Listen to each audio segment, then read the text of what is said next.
Welcome to Luca and Miguel. Enjoy the video. Hello everyone. In this video I will explain how to program your Chevy Colorado key fob. Before we begin, please gather all your key fobs, both new and existing, as you will need to program them all at once. Make sure all your vehicle doors are completely closed. This simple process allows you to program up to 4 remote transmitters for your vehicle, giving you full control and convenience. Let's get started with the first step. Now let's get your vehicle into programming mode. First, insert your ignition key into the ignition cylinder, but do not turn it to start the engine. Next, press and hold the power unlock switch located on the driver's side door panel.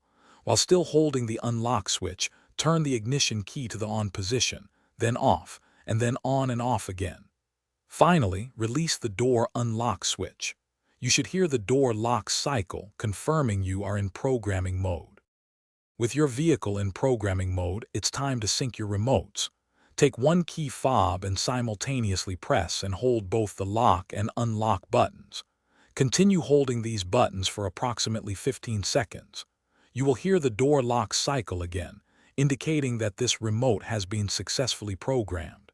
If you have additional key fobs, including any existing ones, repeat this exact step for each one. Remember, all remotes must be programmed during this single session. You're almost done. To exit the programming mode, simply turn the ignition key to the run position. Then remove the key from the ignition cylinder. Now for the exciting part, testing your newly programmed key fobs. Take each remote and test all its functions, such as locking and unlocking the doors. Ensure every button works correctly. If any remote doesn't function as expected, you can repeat the entire process from the beginning. Congratulations on programming your key fobs. Thanks for watching and please subscribe. It's the best investment you'll ever make.